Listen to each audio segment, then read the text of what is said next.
Hello everyone, welcome back to my YouTube channel. আজকের ব্লগটা একদম ফুল অ্যাডভেঞ্চার ডে।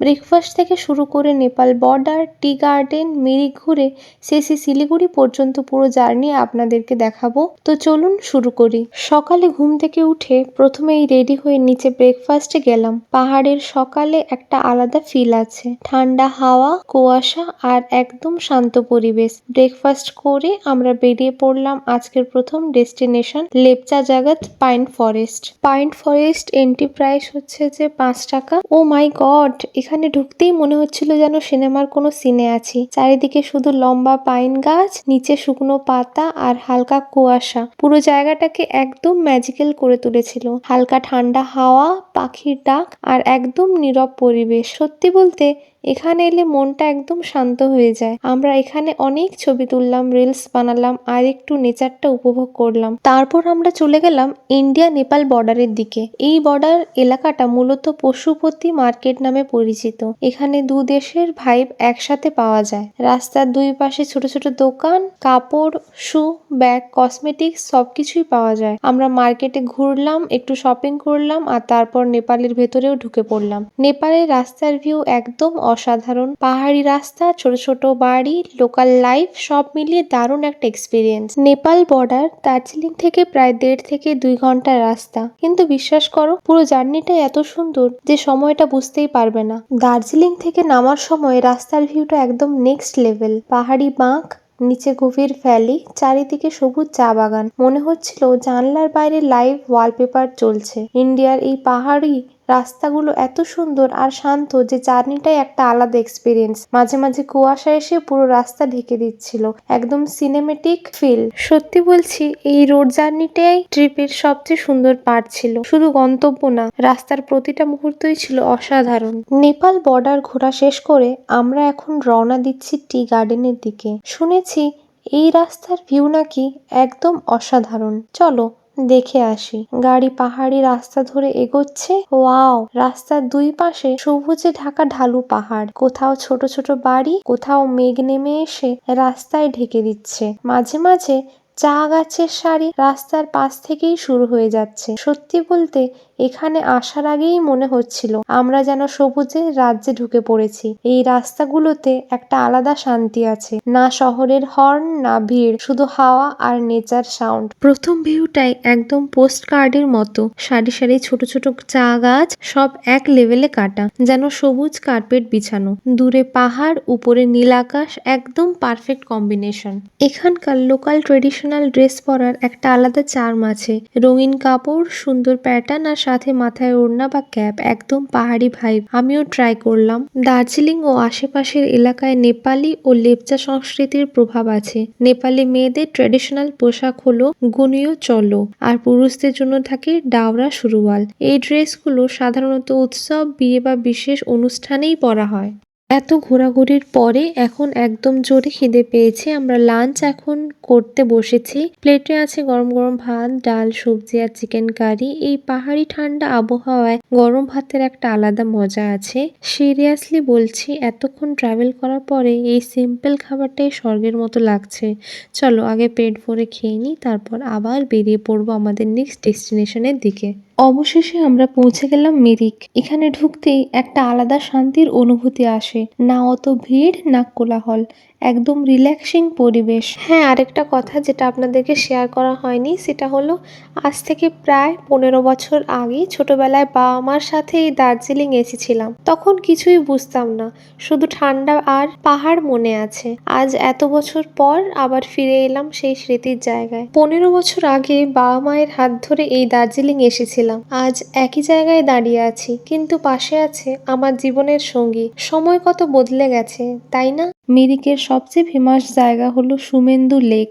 লেকটা একদম আয়নার মতো শান্ত, চারপাশে পাইন গাছ, মাঝখানে একটা সুন্দর ব্রিজ। পুরো জায়গাটা খুবই অ্যাস্থেটিক। আমরা লেকের চারপাশে হাঁটলাম, হালকা ঠান্ডা বাতাস বইছে, পানি ঝকঝক করছে। এখানে বোটিং এর সুবিধাও আছে, চাইলে প্যাডেল বোট বা রো বোট করা যায়। লেকের ধারে বসে থাকলেই মনে হয় সময় থেমে গেছে। আমরা এখন দাঁড়িয়ে আছি মিরিকের বিখ্যাত ব্রিজে। লেকের মাঝখান দিয়ে যে সুন্দর ব্রিজটা গেছে এটাকে অনেকে রেইনবো ব্রিজ বলে। দূর থেকে দেখতে একদম সিনেমার মতো লাগে। ব্রিজের ওপর দাঁড়ালে একদিকে পুরো লেক দেখা যায় আর অন্যদিকে সারি সারি পাইন গাছ। জলের ওপর হালকা বাতাসে ঢেউ উঠছে। সত্যি বলছি, এখানে দাঁড়িয়ে শুধু ভিউ দেখলেই 10 মিনিট কেটে যায়, বুঝতেই পারবেন না। এখন আমরা ব্রিজটা হেঁটে পার হচ্ছি। ব্রিজের ওপর হাঁটার একটা আলাদা ফিল আছে। নিচে শান্ত লেক, চারপাশে পাহাড়, পুরো জায়গাটাই খুব রিল্যাক্সিং। মাঝখানে দাঁড়িয়ে ছবি তুললে ব্যাকগ্রাউন্ড একদম পারফেক্ট আসে। মিরিকের এই লেক আর ব্রিজ পুরো জায়গাটাকে দুভাগে ভাগ করেছে। একদিকে লেকের রিক্রিয়েশন এরিয়া আর অন্যদিকে পাইন বন আর হাঁটার পথ। এই ব্রিজটাই মিরিকের সবচেয়ে আইকনিক স্পট। সময় হয়ে গেছে মিরিককে বিদায় জানানোর। এখন আমরা রওনা দিচ্ছি শিলিগুড়ির দিকে। গাড়ি ধীরে ধীরে পাহাড়ি রাস্তা ছেড়ে নামতে শুরু করেছে। এই নামার সময়ের ভিউটা একদম আলাদা। একদিকে পাহাড়, অন্যদিকে নিচে সমতল জমি দেখা যাচ্ছে। বাঁক নিতে নিতে মনে হচ্ছে আমরা পাহাড়ের বুক চিরে নিচে নামছি। আমরা পৌঁছে গেলাম শিলিগুড়ি। এখানে ঢুকতেই বোঝা যায় এটা পুরো শহরে ভাইব। আমাদেরও বাস আসতে একটু সময় আছে। রাত হয়ে গেছে, চারপাশে আলো ঝলমলে, মানুষজন ব্যাগ নিয়ে দাঁড়িয়ে আছে। কেউ বাসের অপেক্ষায়, কেউ বিদায় জানাচ্ছে। আজকের দিনটা সত্যি আনফরগেটেবল ছিল। লাগেজগুলো বাসের নিচের লকারে ঢোকাচ্ছিলাম আর তখনই একটু টেনশন লাগছিল, কারণ নিজের হাতে ব্যাগটা রেখে দিলে যেমন সেফ লাগে, লকারে দিলে একটু চিন্তা থেকেই যায় সব ঠিকঠাক পৌঁছবে তো। বাসের স্টাফরা ব্যাগগুলো সাজিয়ে রাখছিল, আমরা দাঁড়িয়ে দেখছিলাম, তবুও মনটা একটু অস্থির হচ্ছিল। আমরা বাসে উঠে বসেছি, জানলার পাশে সিট কেটেছিলাম। বাস ধীরে ধীরে চলতে শুরু করলো। জানলার বাইরে শহরের আলো পেছনে চলে যাচ্ছে। এখন বাজে 7টা আর শিলিগুড়ি থেকে বাস ধরেছি রুবি পরিবহন। পুরো ডট 7টায় বাসে ছেড়েছে। এটা মাঝখানে দুবার দাঁড়াবে। রাত্রেবেলা মনে হয় কৃষ্ণনগরে একবার দাঁড়াবে আর আবার ভোরবেলা হয়তো কোথাও দাঁড়াবে। আর কালকে সকাল 7:30টার সময় টাইম দিয়েছে, ধর্মতলে পৌঁছবো, হয়তো পৌঁছে যাবো।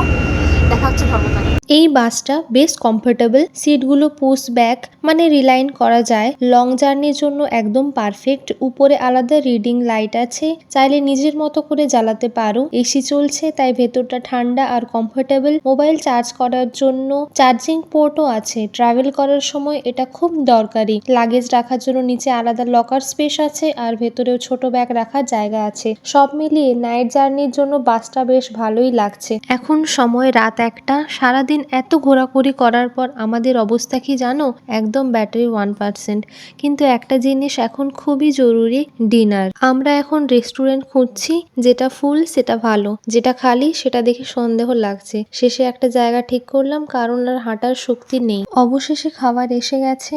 এই দেখো গরম গরম রুটি আর সাথে চানা তড়কা। 3:30 ক্লান্তির পরে গরম রুটি আর চানা তড়কা একদম পারফেক্ট কম্বিনেশন। এখন কেউ যদি আবার ঘুরতে যেতে বলে, আমি সরাসরি না বলে দেব।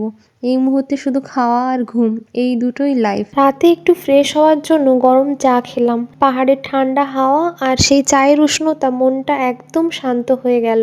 তারপর কখন যে ঘুমিয়ে পড়লাম বুঝতেই পারিনি, আর চোখ খুলতেই সকাল। সকালবেলায় আমাদের বাস একটা ছোট্ট রেস্তোরাঁয় দাঁড়ালো। গরম গরম ব্রেকফাস্ট, আবার 1 কাপ চা। মনে হচ্ছিল এই মুহূর্তটা আরো একটু দীর্ঘ হোক। খাওয়া দাওয়া করে বাসে উঠে পড়লাম ধর্মতলার উদ্দেশ্যে। পাহাড় ধীরে ধীরে পিছনে চলে যাচ্ছিল আর মনটাও একটু একটু করে খালি হয়ে যাচ্ছিল। মাঝপথে হঠাৎ বৃষ্টি শুরু হলো। জানালার কাঁচে বৃষ্টির ফোঁটা পড়ছিল আর আমার মনটাও ঠিক তেমনই ভারী হয়ে যাচ্ছিল। দার্জিলিং এ আবার ফিরবো, হয়তো অন্য কোনো অধ্যায়ে, অন্য কোনো গল্প নিয়ে।